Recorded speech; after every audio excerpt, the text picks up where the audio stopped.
Welcome to our viewers of episode 8 of the E-Talk with Don and Shree. We're very excited as we keep going episode to episode and the interest continues to increase. So Shree, I don't know about you, but it's been quite fun for me and I think many of our viewers out there. I think our viewers are actually genuinely benefiting from our content. They're sending you and me direct messages. So not only is this informational for everyone, but you and I are having fun in the process too, which is pretty cool. Right. Hey. Exactly. This is our episode that we like to call the effed up episode. Now, don't panic. Don't panic. We're going to talk about what's fact and what's fiction. So we're going to tackle 10 topics and we're going to say whether they are fact or fiction. So with that being said, we're now going to get into it with question 1. You had me there for a second, buddy, but I think we're all okay now. The effed all right. episode. Question 1. The in-store model will go away, fact or fiction? Absolute fiction. I think there's a certain demographic in the United States and all over the world, a certain income level, which actually doesn't have, here in the United States, we may take the internet for granted, we may take bandwidth for granted. It's not that way in the rest of the world. And even here in the United States, on Sundays after church, there's a certain demographic that goes to a given mass merchandiser so they can have the $1 pizza. They can ride the bike in the store because unfortunately they don't have the privilege of being able to buy product. And so the in-store experience, extremely important, like the online experience.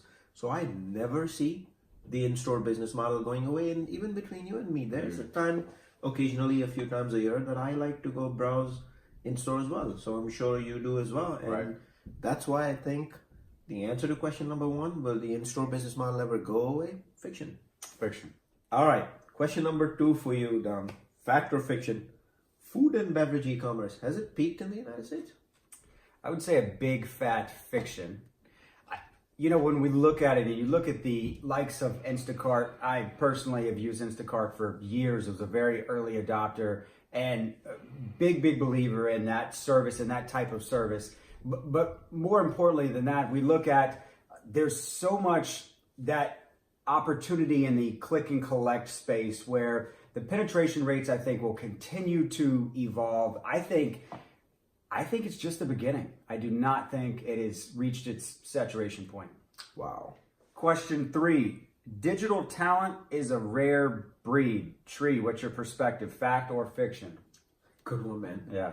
I'm going to have to say fact. The reason I say fact is not because talent cannot be grown, cannot be educated, cannot be trained, etc.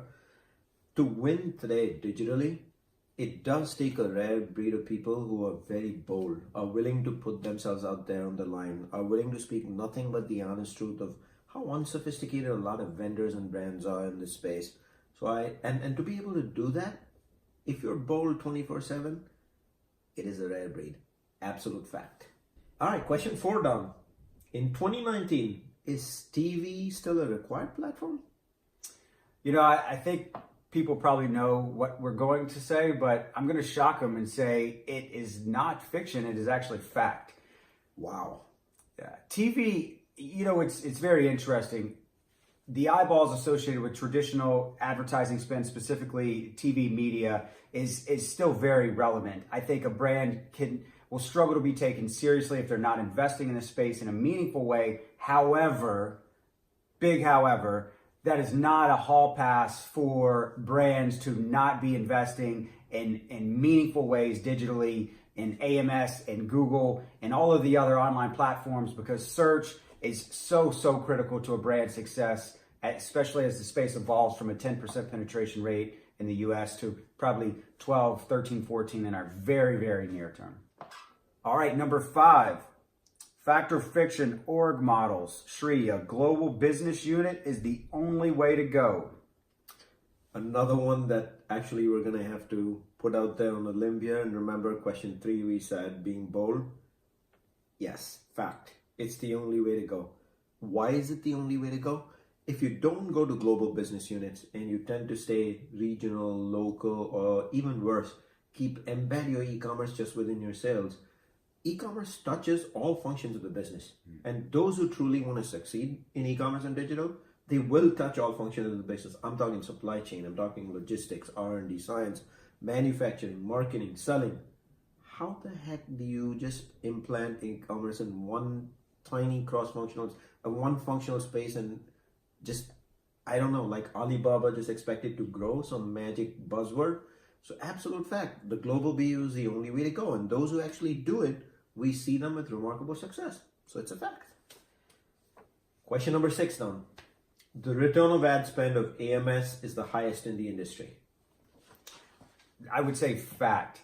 I would say fact because it's very easy to quantify attributable sales for your spend versus consumers that look at your product and eventually buy your product. So it's a very clear articulation of return on ad spend versus some other more traditional media types.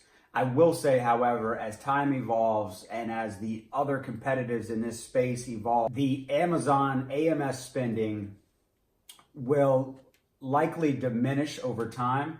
However, I personally do not think that will be for some ways out, but it's something that I think brands should keep an eye on. But okay, question number 7.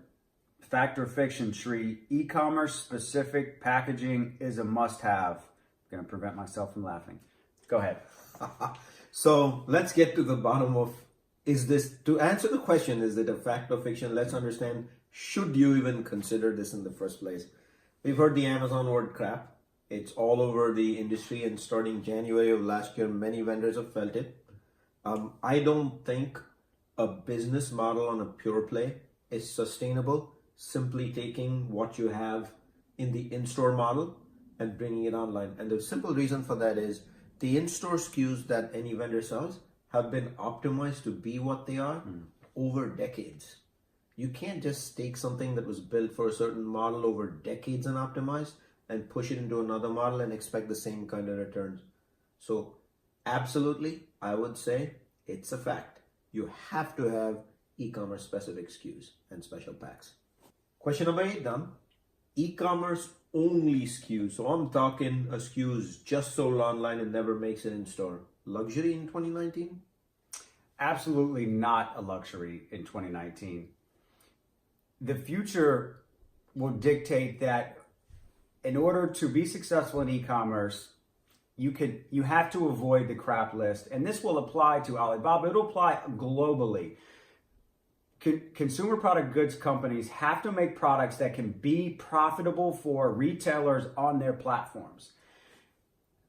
In many cases, the biggest anchor point driving negative profitability is packaging. So I would say, absolutely, it is not a luxury. Any brand that is serious about growing their e-commerce business domestically or globally will have zero shot, like 0% chance of profitable growth without having a firm point of view on that question. So I'm going to do my favorite Don impersonation, 0 shot. So I guess you're saying it's fiction. Yeah, fiction. All right, Sri, number 9. Omnichannel will scale to be larger than pure play for the industry, unlike electronics. Fact or fiction? I think this is the one many in the industry, especially leaders, will drool over because it is a fact. Over the course of time, because the CPG industry is built around the in-store business model, and there are great partnerships, JBPs, there are customer teams focused on the omnichannel, the legacy in-store model, which is also moving rapidly online now. For a CPG vendor that isn't digitally native, the best odds of succeeding are on the omnichannel business. I'm not saying stay focused on the in-store business. I'm saying truly reflect everything you do in-store, online, and focus on the online business of your brick and mortar partner. So I gotta say fact. Done? Question number 10, man. If you're a CPG leader today, I see this happening in the industry all the time. Can you bring in an outside leader and just let them do their thing? So I would say fiction. If a business does this, they will be incredibly unsuccessful. The ability, the empowerment, the autonomy needed for an e-commerce leader to navigate successfully in an organization requires support. And I personally think in many organizations today, they struggle with providing this empowerment. They want to more so lead from the sides. They are, cheer from the sideline. But in fact, it just doesn't work. You and I both know enough people in this space, have enough history in this space to know that being successful in e-commerce means you are out on a limb in many aspects, and you need the support of the organization. If an organization's not willing and ready to do that, Shri, I would say they're certainly not they're going to have trouble attracting talent. We talk about retaining talent and how important that is, because attrition at this level is quite expensive for businesses and brands. So I would say it's certainly fiction that one could empower just solely from the sidelines. And I guess we have special guest Suzanne coming on with a pretty neat background in one of our future episodes discussing talent and the space, how this is going to be tackled. With that being said, we've now wrapped up episode 8 of the effed up episode of our show, the eTalk show with Don and Shri. Again, we come back to why we do this show, and Shri and I both had the idea a few months ago to really create value by producing content that was relevant to those in our space. And we've gotten such a high degree of feedback that it really feels like we're on the right track. So we just want to thank you. We would encourage you to come back next week and check out episode 9. We continue to get more and more provocative with some of the subjects we tackle. And with that being said, I hope you have a great day and that your week or your Monday is not effed up. Effed up indeed.